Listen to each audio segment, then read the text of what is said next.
Yeah, there's similarly, there's just a lot of things that are mixed to be heard in a like from speakers, to be heard with the music bouncing off the walls and the surfaces around you.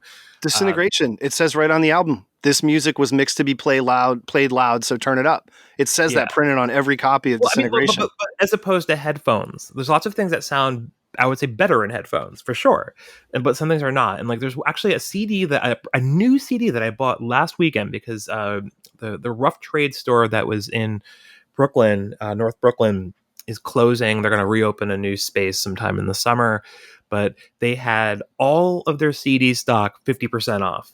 Wow. You might notice no records, no vinyl was on sale. Nope. But the CDs were all 50% off. I was like, okay, I gotta go see. Like I can pick up some stuff there, and I got like 5 brand new CDs for under $40. There you go. Yeah, and one of them was a brand new record. It came out like a couple weeks ago, or like a month ago, by Black Country New Road. And that record, good Lord, that is not meant to be listened to on headphones at all. That is a band that, it's one of those things where like this, you are meant to have as close to an illusion of being in the same room as them as possible. And I guess in some way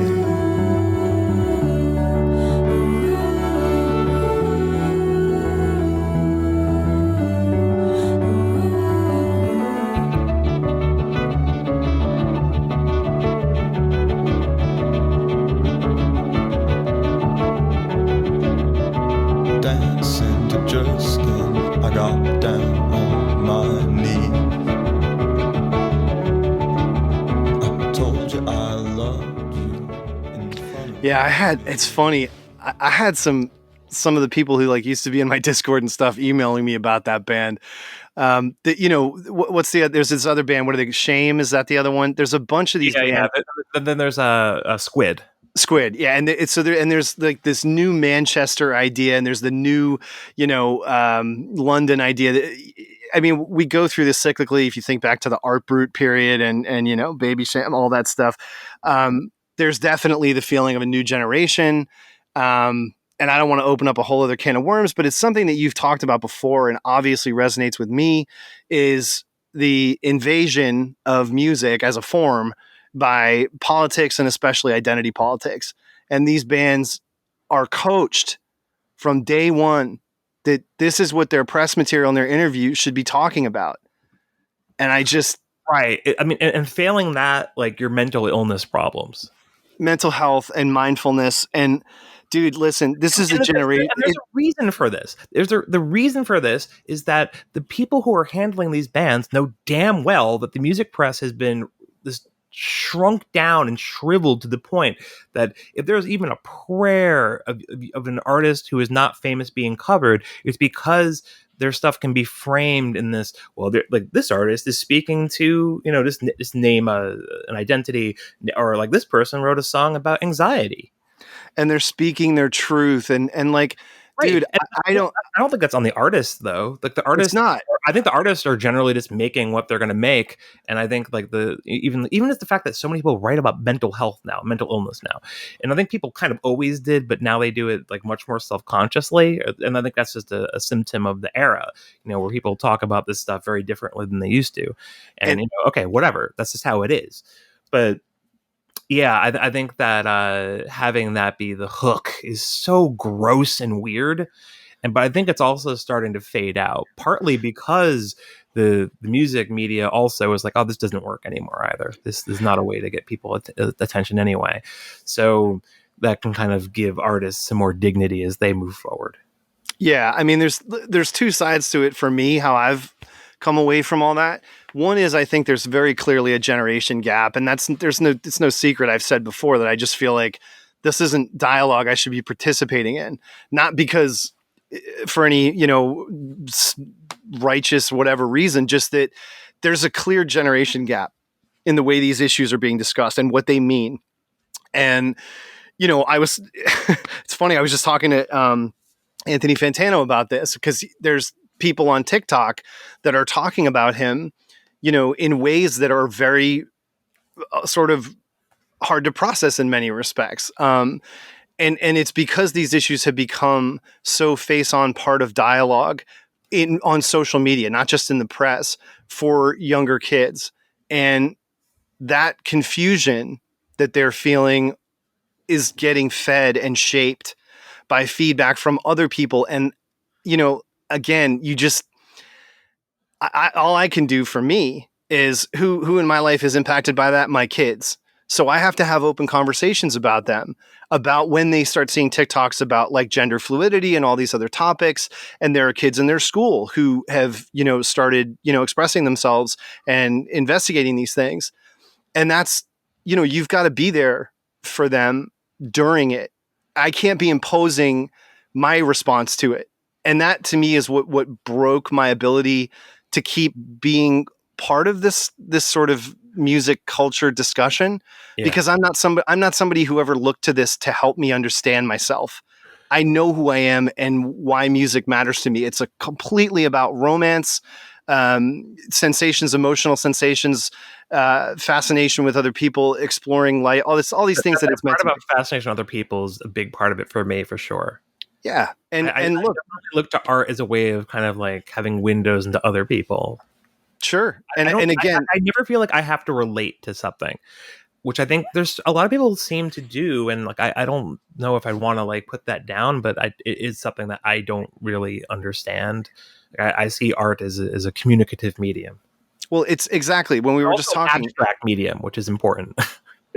I think I do feel like people move away more and more from abstraction. Like I was actually thinking about this the other day because I was in some kind of conversation where the nonsense lyrics of the 90s, like how so much of the lyrics of the 90s is gibberish and just kind of like fun gibberish.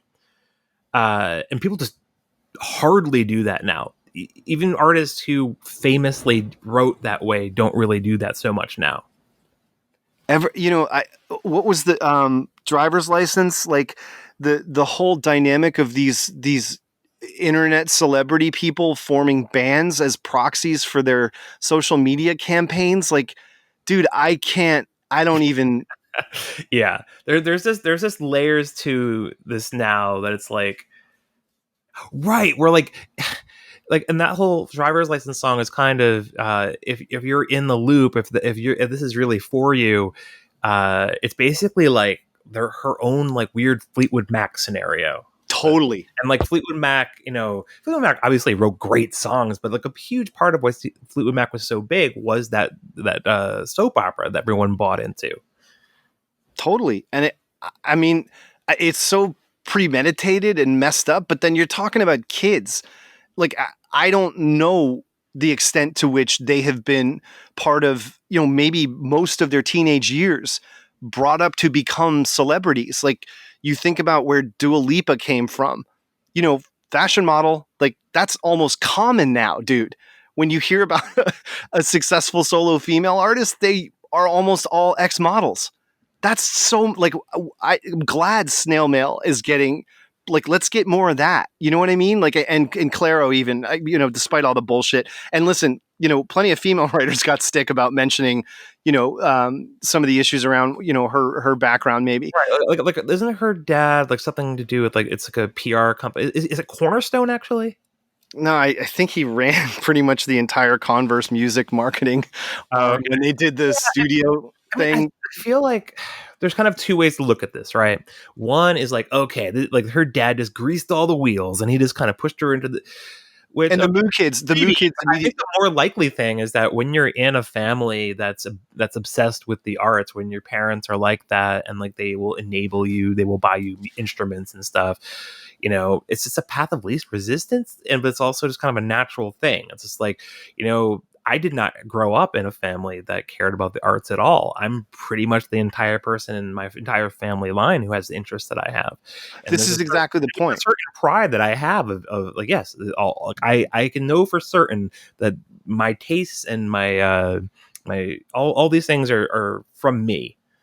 And this is my point, right? And I think this was the point even that some of the other, even like I said, pretty big name female critics got in trouble for this. The issue is not her. If you grew up and your dad was in a recording studio as his job, like, of course you're going to be fascinated by this. This is what your father, your biggest role models, does for a living.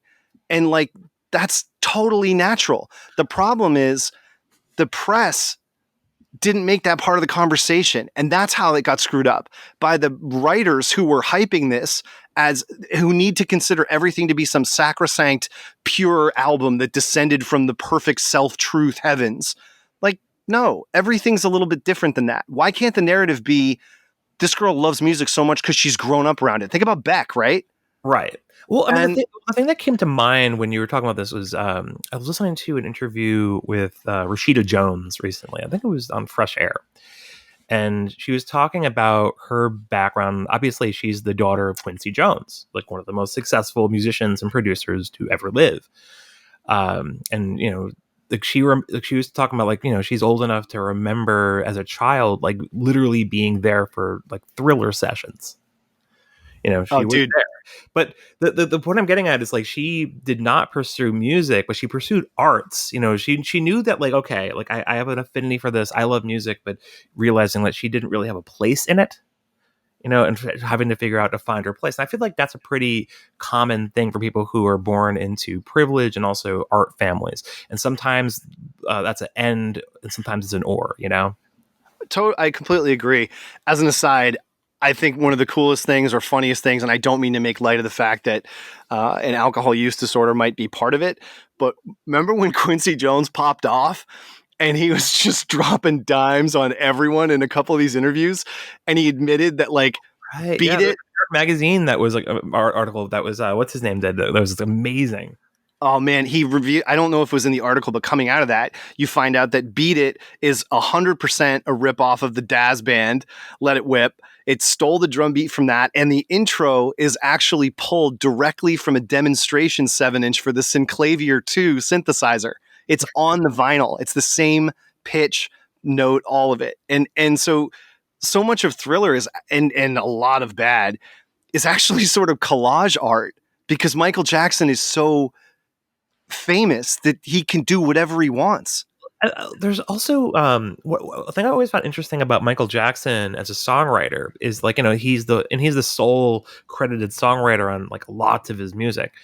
There was a demo, maybe it was Billie Jean, that it was on one of the reissues from a while back, where you just hear his a cappella demo where he's overdubbing every part. He's singing all the guitar parts. He's singing. Called out was that, I think it was, he pulled that from Donna Summer, right?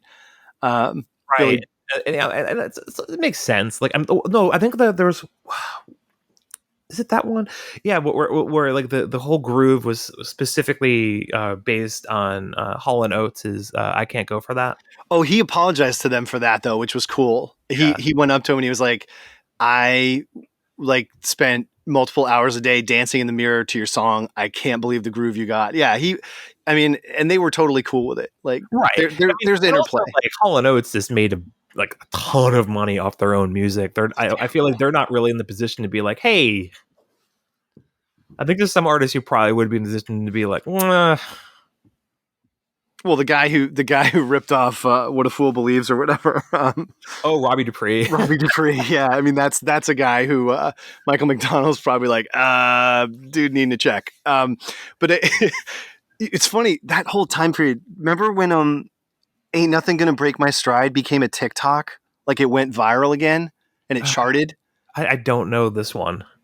What's his name? It was a one-hit wonder. He's so funny. He wears like spandex and I'm just gonna look it up. Matthew Wilder. No one ever remembers his name. But the song, just someone did a dance or so. I don't know. I mean, I don't have or use TikTok, but like my kids, like when something gets to the point where it's viral and they're like, Dad, what's this song? And I'm like, no way, what? And you know, it's the way these songs come back around. And it happened with didn't it just happen with Fleetwood Mac too? Oh yeah, Dreams. Like Dreams. To the point where it was like getting like high placement on the Billboard charts and things. And if that means kids hear Fleetwood Mac with open ears instead of being told it's your parents' music, that's rad. I'm all for that. I mean, this has happened to Pavement. It's happened to a lot of things. And yeah, it's good. It's how people find things. And I feel like it's a completely natural thing. I feel like it's in tune with how people normally behave. And this is just kind of, putting a technological structure around it. But Think about how this is how people, this is how you exist in the world. The music's there. It's it's funny because it's funny you mentioned this, because I was listening to God, I can't remember I remember. I listened to so much stuff I can't remember what the hell. But the whole point was like, there's this guy who's like middle aged, probably around the same age as you are, or maybe a little older. But he was talking. He has a daughter about the same age, and he was talking about, well, the Pavement song, "Harness Your Hopes," was on TikTok, and he was talking about it in this way that was like, almost like it was. I felt like it was condescending to young people, that they would just not have any interest in things that existed before them. And I was thinking like, well, why is that? And I feel like it's because I think the millennial cohort really was kind of weirdly disinterested in things that happened before them. And I feel like that's an aberration. I don't think it's not how I grew up. It's not how you grew up. I don't think it's how the people now are growing up. I think that if you were in that millennial cohort, something about the culture just really discouraged you from anything that wasn't yours. I agree. This is a really broad topic, but it's something I've been totally stewing on, which is, and we've kind of hinted at it. We mentioned sarcasm earlier. It's like high side Gen X and low side Gen X. Like, I'm as low side young Gen X as there can be, to the point where me even more so, because I almost barely count. Yeah. And I looked at Gen X with absolute skepticism and almost derision while it was happening. I still think Reality Bites is one of the worst fucking movies ever made. The message of the movie is steal from your parents. Like, what the fuck? And I always hated that one. I'm a Singles guy myself. And I mean, Singles is okay. It's just that I think it's a little milquetoast in my view. I think the heyday of all this was pretty much Say Anything, but whatever. Not to go down a spiral, but what I think about with all that and this generational divide is that, remember how prevalent the word whatever was in the 90s? Everyone just said whatever to everything. And like the evasive, like the Matthew Perry, Janine Garofalo paradigm of sarcasm at all times. Right, which is over time curdled into like the Joss Whedon thing, and then post Whedon. And I feel like only now in the year 2021 are we starting to be like, can we just stop having that? Can we just do different things? And it's, well, and, we talked and texted, and, I may end up doing a podcast about this somewhere, but this Smiths movie that Stephen Kayak's come out with is another example of sort of the Stranger Things problem, which is people of this generation making movies where the kids are sarcastic. And I'm like Stranger Things to me was so maddening, not just for the stuff that, Sean Collins and I did a podcast about how music supervision is just totally out of control. And these shows are borrowing all their, weight by using songs that are more important than their shows. But I look at that and it's really infectious and messed up, and seeing where my kids are getting their cues from on social media and TikTok and stuff. You're right. I am hopeful that this is finally sort of changing and we can have less. Well, in the Gothamist blog days, it was snark, right? Yeah. Well, I mean, I think the tone of humor changes naturally over time, or also like, well, I think particular to the Whedon voice. I was thinking about this earlier today, simply because I had like the Falcon and the Winter Soldier on in the background. And the dialogue in that, even relative to other like Marvel's movie stuff, is so bad. It is like the worst version of this kind of writing. Like you can almost tell like the writers don't. It's like not what they want to be doing, but they're just trying to approximate the tone, and it comes out weirdly. So like things that you can tell they're meant to be jokes, but it's like, if the way that the actors are not particularly good, these particular actors aren't very good at delivering it, it really comes off like, wait, is the Falcon like kind of supposed to be like a guy who tries to be funny, but he's not, and everyone's just kind of like, let's just be very polite around him. I saw the Snyder cut. I tucked in and I watched it, and you look at the delta between, his cut and the other one. That guy, look, I mean, the avalanche of cancellation, I'm not going to get into that crap. I just thought he sucked. Right. I think that people had to see, oh, Joss Whedon's actually not a very good guy for people. Me and Sean Collins were talking about this on another one of these, where it's like people needed that as like the final excuse to be like, okay, can we stop doing his voice now? I never liked anything he did ever. I mean, remember he broke out with Firefly, right? No, Buffy the Vampire Slayer. But I mean, that was a show, and I know there's been lots of problems and commentaries come out, but like, wasn't Firefly like his baby that was like his? Oh no, that's his post Buffy failure. Yeah, but it's looked at as like the cult thing that got him. Oh no, it's definitely Buffy the Vampire Slayer. Buffy the Vampire Slayer is legitimately a show that changed everything. Like it changed like all the things that we see in genre fiction now are from Buffy. Sure. I mean, I remember, watching it. And that show like ran for like 7 seasons and had a spin-off that ran for 5. You know, that's the thing. Firefly was just kind of like this weird, like flop show that people just couldn't like go of. And it's funny because like the Snyder Cut is like the people got obsessed with that is very similar to what happened with Firefly. And the Firefly movie exists for largely the same reason because people were just lobbying for it. And it's not really the best way of getting a sense of what actual people want. I think maybe in the case of the Justice League it was, because it seemed like lots of people have watched this whether they love or hate it. It's like it just became like this thing that it was a fascination, a cultural fascination. I mean, for me, it's because of growing up then, to me, it's been since day one. All we've ever heard every time there's a Batman property it's really influenced by The Dark Knight, Frank Miller, or The Killing Joke. And I'm like, there's more than 2 stories about these characters, guys. Right. Well, I don't know. This is Hollywood, though. So, like, I feel like the interest in like the source. I mean, I'm a comic guy. I don't really like these movies and TV shows. I think that fundamentally superhero fiction cannot translate outside of its native medium without looking stupid. What about Watchmen? What about Watchmen? What do you think of that? Because I thought that was literally perfect. Movie. You probably mean the TV show. No, I mean the movie. I hated the TV show. Garbage. The TV show. I'm totally on the opposite page, dude. The TV show could be okay, but then it kind of falls off the rails a little bit. And I feel like I don't know. It also bugs me now because you'll see like people be like interview with Watchmen writer, and it's like, oh, that's not Alan Moore. Fuck you. Well, to me, like I use the word for gawker. Yeah, for me, I'm completely on the inverse spectrum on this because I mean, Ozymandias was not handled well, but I thought that movie was absolutely perfect. The kind of Errol Morris slow motion. I mean, obviously he gets this knock for slow motion, everything, and yes, it's a big problem in the Snyder Cut. But I really loved how the Joker was handled. Obviously, I mean, it's a character I somewhat identify with. Yeah. But yeah, I loved most of that movie, but I think to me, when I think about the Watchmen movie, I think it's and not the director's cut because the whole comic pirate ship thing was a mistake to put in the movie. I think to me, that's the version of him that I like.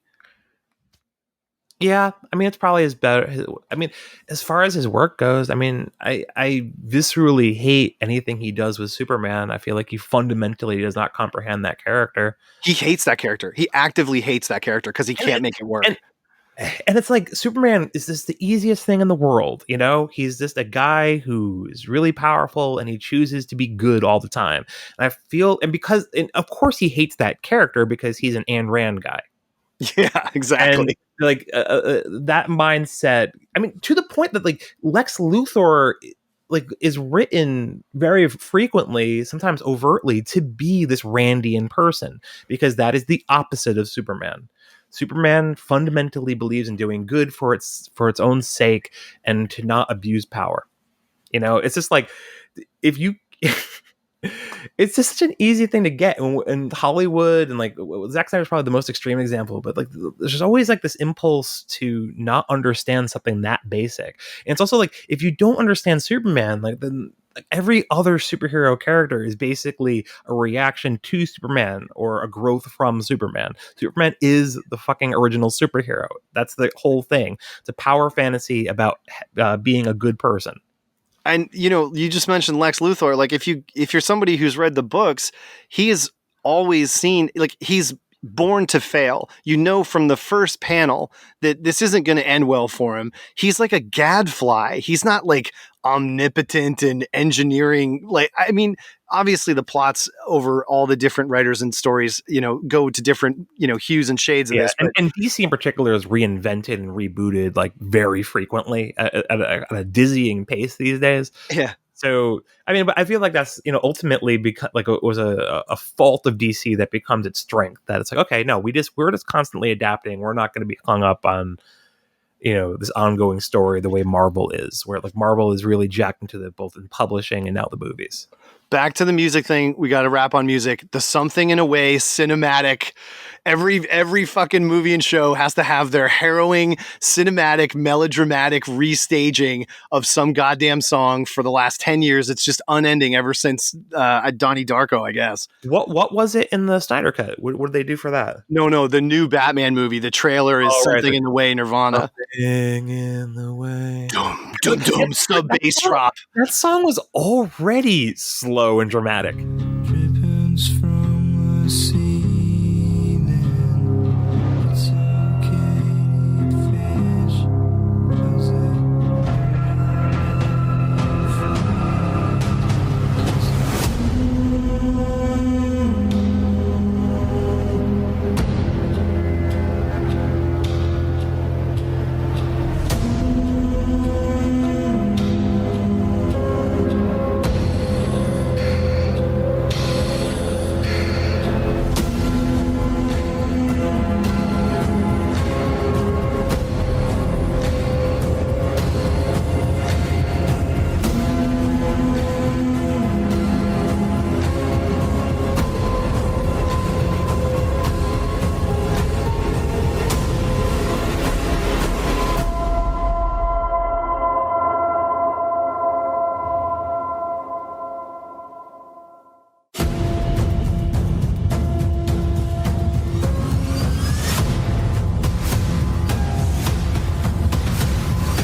No, but now you got to have the EDM bass drop, and you got to get like the pinpoint treble and sub 80 megahertz. Like you got to get that kick drum that blows the speakers out, and it's just you got to get that whole aesthetic is so like it feels like 5 years ago. It does not. It is, and it's so tired.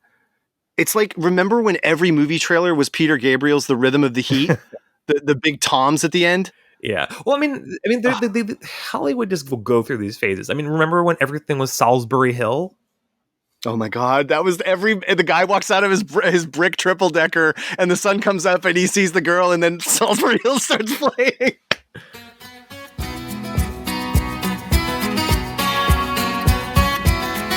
Yeah, it's funny. Like, did you ever watch *Halt and Catch Fire*? Oh yeah, Sean made me. You can't know Sean and not be forced. Like it's like Clockwork Orange. Yeah. She's gonna make you watch it.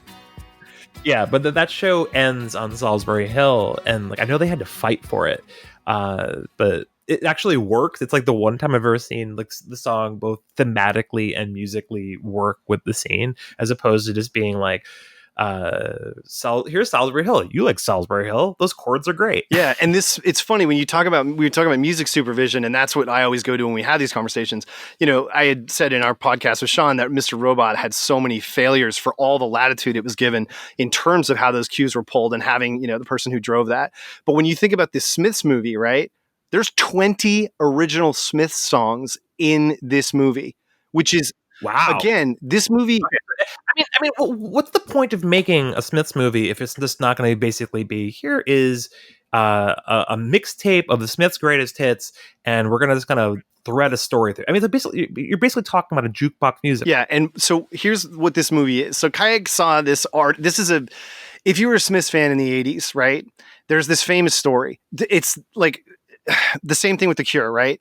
In 86, I think, at the LA Forum, Christina Applegate, the actress, was at this show. A 38-year-old guy, not a Cure fan, has nothing to do with The Cure, ran down the LA Forum stairs, stabbing himself in the chest. He was wearing a cowboy hat. He was 38 years old, and he was trying to kill himself because his girlfriend dumped him. This becomes Cure fans kill themselves at shows. The Smiths, there was this stupid rumor that started because this kid was parked outside a radio station in Denver listening to Smiths tapes, and he had a loaded rifle in the car. And somebody called the cops, and they went over, and they were like, what are you doing? And he like started crying and had this it's really serious mental health stuff. He's like, I don't want to hurt anybody. I just don't know what to do. I was going to make them play the Smiths over the radio so people like could understand me. I don't know if it's a direct quote. So Kayak takes this and he writes a screenplay out of it that makes it real. So he decides to spice it up. Like, and it couldn't be, first of all, the test screening went so bad. By the way, the AV Club has absolutely savaged this shit already. The test screening went so bad, they had to start interspersing period interview clips of Morrissey and Johnny Marr to explain that this band was actually important, Matthew. Oh, I'm not shitting you. And look, the movie's a fucking catastrophe. The clothes are all wrong. And this guy grew up in the same, he's from New Bedford, down the street from me. He went to BU. This is a Boston guy like me.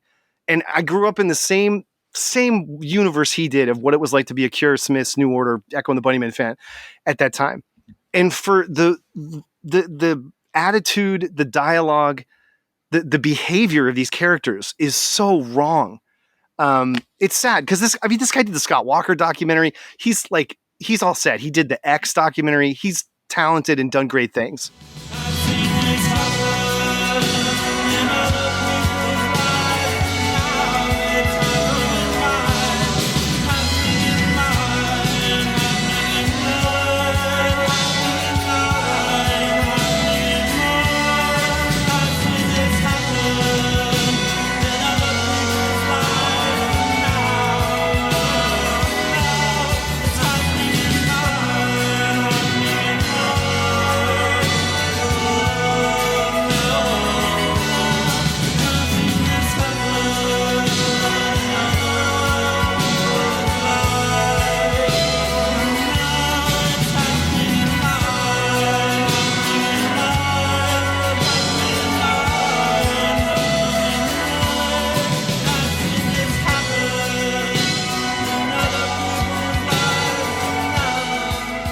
Just feels like with this premise, you could make something probably pretty good. You could, because all the songs are there, so that's half the work done. You got these songs that people really connect with. Like the Smiths story is good because it's got a lot of drama, and it's a brief period of time. They burn out rather than fade away. Like Morrissey is a fascinating character and causes lots of conflict. It's a movie in the way that lots of other band stories are not. But I think the other problem with even just doing a Smiths movie at all now is you have to contend with how people feel about Morrissey now. If this movie came out like 7 years ago, 10 years ago, 15 years ago, would have just been like instantly revered but it just hadn't set in that people have now been like, Morrissey's been like a real bad person for a long time. He just has lots of odious views. He kind of always has. He always has. And Americans haven't understood that. We haven't understood that the National Front Disco, England for the English, he's always been a royalist English nationalist. It's just that in the 80s, both the right and the left sides of the spectrum had a unified enemy in Margaret Thatcher. And so he got away with a lot. When you're singing a song called Hang the DJ, when DJ culture is explicitly and predominantly considered a black art form, especially in England with the Jamaican culture, he has been an absolute face-on nationalist racist his whole fucking life. But only in America, when he started to be adopted as, my neighbor is Nancy Sinatra and I'm this old fop and I'm a toff now and I go out with my shirt off and my old man body and it's cute. People wanted to celebrate and embrace him. And every time that happens, it's just start the countdown until he says it again. Yeah. I think in the 80s and 90s, when people, his heyday, basically, he has two things going for him. One, he's very handsome. Oh, yeah. Oh. Very, very handsome. And so people just project whatever they need him to be. There's one issue of Spin, I think it was from 1990, where he was number 2 on the list of the musician men that he'd be the best boyfriend or person to date, which is insane. No, there's no way any relationship with Morrissey could be good in any way. Yeah, you can ask Linder about that. but he's beautiful and he's sad and he likes poetry. He's a vegetarian. Like, I feel like the Morrissey, especially in the 80s and early 90s, was just kind of like the idealized self-image of a lot of people, or the idealized image of like the boyfriend that they wanted to Well, have. it's because he was a student of James Dean. He wrote a book about him when he was a kid. He was totally emulating James Dean at all times through the lens of, kitchen sink drama. I mean, all the lyrics, half the lyrics in the Smiths songs are stolen from other poets. And, this is all famous and infamous. And his influences make sense to obviously, a lot of kids in England at the time when the Smiths were blowing up. And I think Marr tempered a lot of it because he's bringing in the girl groups and he's bringing in the classic songwriting. And yeah, I mean, Marr has an incredibly good sense of harmony. It's unbelievable. I mean, I've been spending so much time learning how to play Smith songs on guitar during COVID, both to improve my playing, but also just because some of the things he did, you just can't figure how you come up with this, whether it's a layering of two harmonies or it's just a bizarre progression. Like, yeah.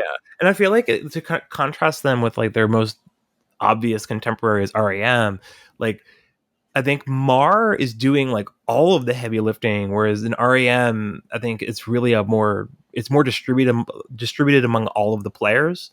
Like Mike Mills is carrying a lot of weight in REM, even aside from Peter Buck, who has a relatively similar guitar style.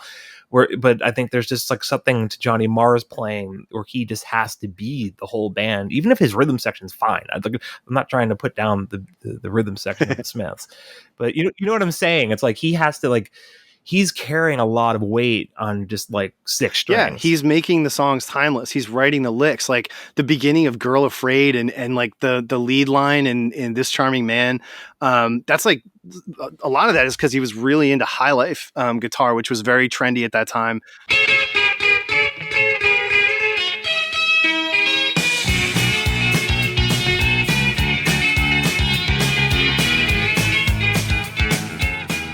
Oh God! You say that and like immediately that clicks specifically with This Charming Man. Yep, and that's a total high life chord. It's just two notes up on the B, the G and B strings, and that's that was so on trend. I mean, like you got Malcolm McLaren's Duck Rock, which is would not be received well today for its ethnocentrism at best.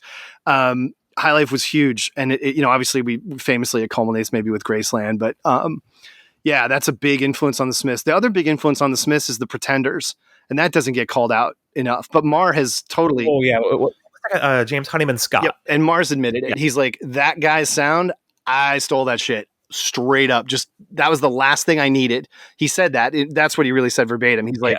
I feel like part of the reason that could happen is because Honeyman Scott died so young, and, it I don't know I wouldn't say it derailed Pretenders, but it certainly like put a limit on where the Pretenders could go without him. Yeah, she lost two of her bandmates to, variously to this stuff. And it, if you haven't read her memoir Reckless, it's so beautiful. I mean, she got a lot of shit during the kind of explosion of feminine discussion and female discussion around Me Too and stuff. She was one of those people who got kind of blasted because she has a more kind of like old school, rougher attitude toward complicity and et cetera. Anyway, the book is incredible though.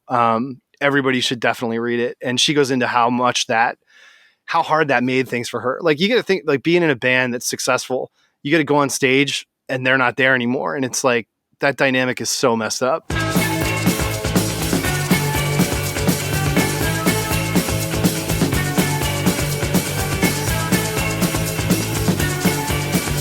The mid-20 doors around her heart's black and blue, the two love boys.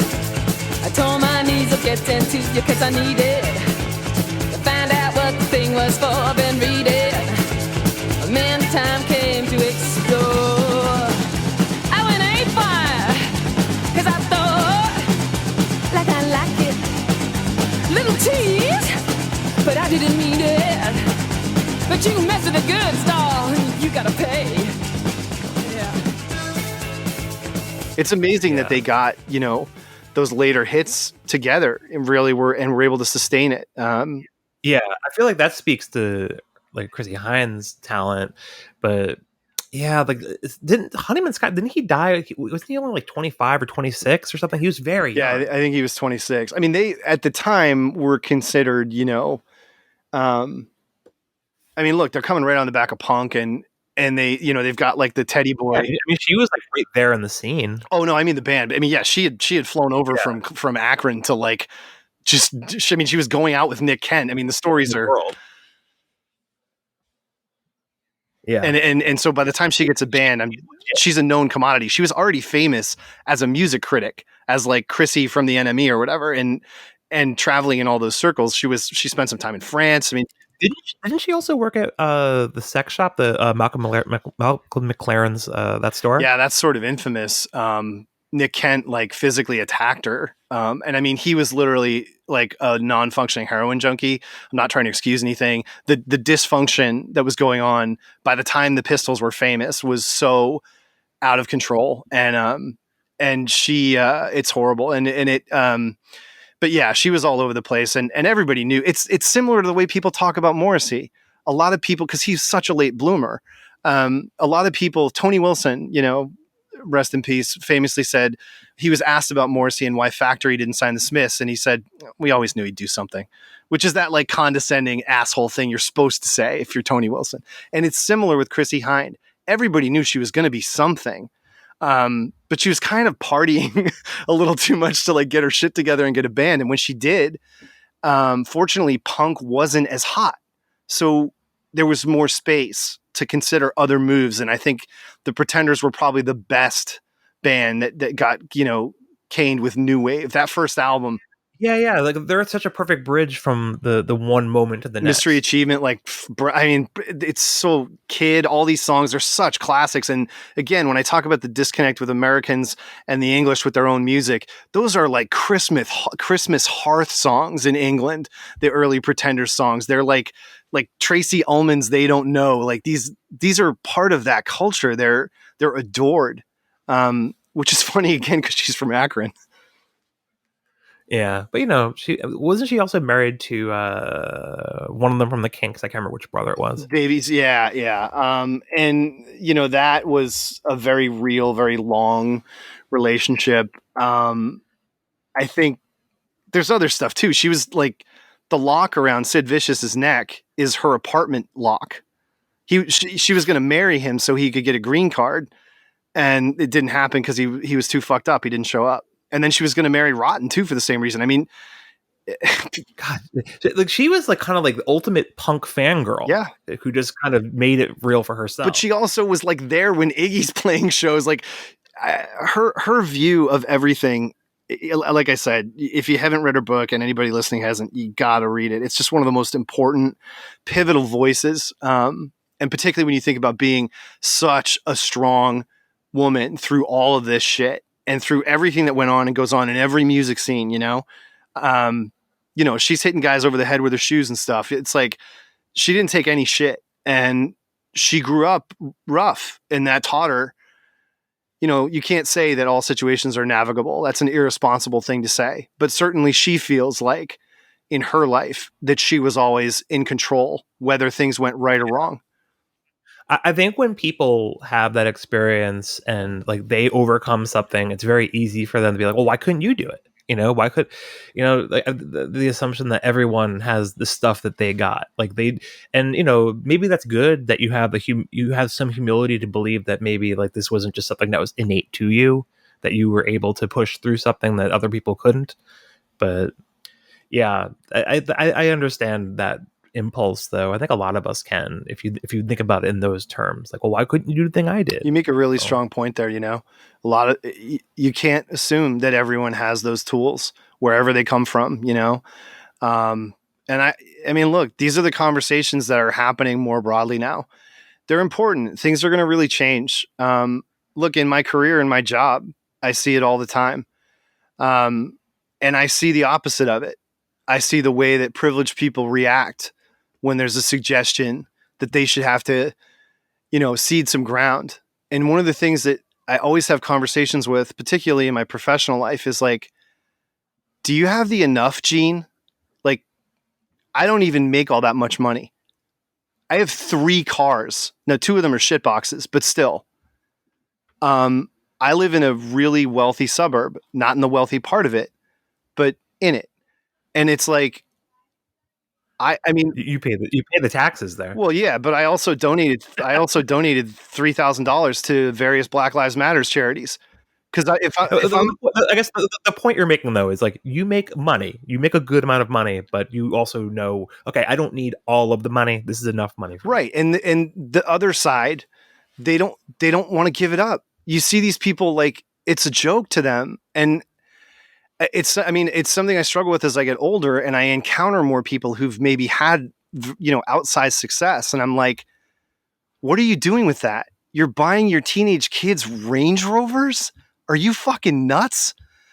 And man, this is again part of like just growing out of the cultural style conversations that happen in pop culture and becoming more of a full-on adult where I'm looking at the accountability of my peers now in the real world, and I'm like, you got to do real shit. Like tweeting it's cost free. Yeah, you can get boycott campaigns going, and there's gravity and weight to that, and that's fine. But the people who are in the positions to change these things, they're not listening until it becomes like a war, right? I think the thing we've really seen in the past, I think past 4 years, but especially in the year 2020, with all the Black Lives Matter things like that, is you realize people are now hip to the people who have power, people who have something to lose, have realized, okay, so I just need to do X, Y, and Z for in public, and that will kind of like take the heat off me, or that will I can just point to them like, well, I did this. That's exactly where I'm going. It's the performance. I think that's the thing. It's like and I don't know, like what is the way to really do it? Because I mean, I think that it was well-meaning to push people to do these things, and I think lots of people do good things because they now feel like I feel like it does there's rhetorical value in it. There's a lot of value in it, but if we're looking to people who have real power and asking them to back away from their power, to give up some of their power, or to do like real changes on a structural level in their businesses, like those people, I don't know how you change those people. Maybe it really just has to be, you just have to just do your best to get rid of them. But I think then you just get more people who inherit that power and probably are very unlikely to be different. It's rough, man, because like we're talking about the idea of like performative wokeness and communications directors, sculpting these perfect statements of inclusion, diversity, and equity and all this stuff. We see it everywhere. My wife sees it in her career. She's Asian American, and there's a huge reckoning happening nationally about the silence of the racism against Asian Americans. But I don't want to force you or drag us into these type of areas. But to me, the issue is very obvious. And it's because I live in a wealthy community, and it's a community that was formed by redlining. And that's the ultimate problem. And many, Black African-American, scholars and people who are trying to drive these dialogues have been openly saying, like, we know what the problem is. Stop trying to make it about these stupid words and, erasing words from your corporate dictionary. Let us buy houses in nice towns. How fucking hard is this? The real estate industry has been redlining, minorities for decades. Until that changes, nothing's changed but the date. You know what I mean? Right. And of course that has like just that's one thing changes so many things. It changes the political landscape. It changes so many things, and that is exactly. That is the one thing that won't change easily. Yep. Then you get for all that kind of redistricting, for all of the ways that it would force immediate lived lives to change. Yeah, that will be the last. That's the hardest fight for sure. That's some heavy stuff, man. Whew. Yeah, let's end on this note of both of us talking about things that are, arguably very far away from our areas of expertise, but our hearts are in the right places as we say these things. Yeah. I assure you. Chris, how can people find you and the stuff and that you've done? A lot of it, which is hidden, so let's not even get into that. Yeah. So again, I mean, look, it's just a struggle that I have with how these things land and what it exposes me to, and it, whatever. I don't need to recount all that. What happens is, I've got podcasts on Spotify. I've never touched those. I've left those up. Those are evergreen, right? Shallow rewards on Spotify and Apple Music, and I think there's still a WordPress automatically running that I don't even realize is running of it. But anyway, yeah. So I've recently put out a series of podcasts on the Cure's albums. I plan to go through their whole discography. I'm on a little bit of a pause right now for that for a variety of reasons.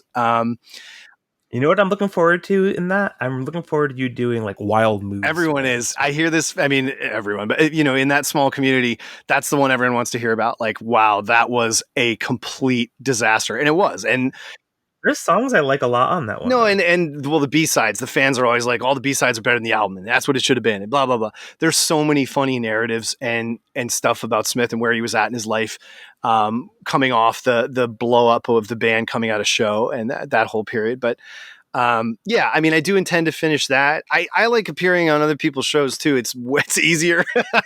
It's because lets me be lazy and I don't have a ton of free time. With having 4 kiddos and stuff, but I don't write anymore. Some people ask me like, what are you writing? And I'm like, I'm not. Having 4 kids that are in school doesn't lend itself to writing. I can tell you that. So, but yeah. If people want your writing, the Joy Division book is in stores now. I just got my royalty statement for that. It's so funny. Yeah, I did a Joy Division book in 2000. What was it, 3? So when the 33 and a third, you're the first wave, right? The first wave of 33 and a third books. Yep, it was like the first. It was number 9, and I was actually the first contract they signed. And yeah, if you're like trying to write today to talk about both the royalty terms and the advance, what's an advance that I got for that? Man, that is funny. But at least I earned it all back, so that the publishers made right in their call. Anyway, yeah, I did a book about Joy Division. There's a Kindle ebook that's out there of like a lot of the blog that I ran from like 06 to 10, let's say 2006, 2010. That's just called Shallow Rewards. You can get that. And look, I can't control it. The DSLR videos that I did in 2012 and 2013, there were 4 of them I did when I tried to come back in 2018 as well. Those run hot and cold, getting re-upped on YouTube and stuff. And some of those old Shallow Rewards videos are truly excellent. So if you happen upon them, you should check them out. Thanks. I mean, that's before things became contentious and I got wrapped up in the whole like music industry, like put on fight with stuff. And that really all kind of was a mistake, but you can't take it back. It's fine. Yeah, I appreciate that. Thank you. Certainly the shoegaze videos do tend to get a lot of play. And then the last thing I'd say is I like the Boy George series. I'm still so bummed about how the audio got screwed up on the second Boy George video. I can't, it hurts. I re-recorded. That's your Katie lied. Oh God. I re-recorded it as a podcast and that is on the Spotify and Apple Music stuff. I'm really happy with the re-recording because I expanded it and went into a lot of other topics. But I guess I'd say finally, there is a Reddit sub for me, just our Shallow Rewards that there's a couple hundred people or something on that are subscribed to that. I have posted there in the last couple months since coming back with these Cure podcasts. So I do watch that. And while I don't spend as much time online anymore, like, if anyone wants to look me up there, I'm there. And yeah, I mean, thanks for having me on, man. The 2 podcasts we did for my Shallow Reward series with my friend Elliot on REM are consistently still, I mean, obviously you have the REM in it, it's going to do okay, but those are so enjoyable, so much replay value. I whenever I think to listen to them again, I'm always like even more stoked on how good our interplay was. So it's always good to talk to you, man. Oh, thank you so much for having, thank you for having me on this. Thank you for having on that, but yes, thank you for coming on this. That was 2016, wasn't it? That's like 5 years ago, dude. Yeah. 5 years after they broke up. The internet never lets anything die, dude.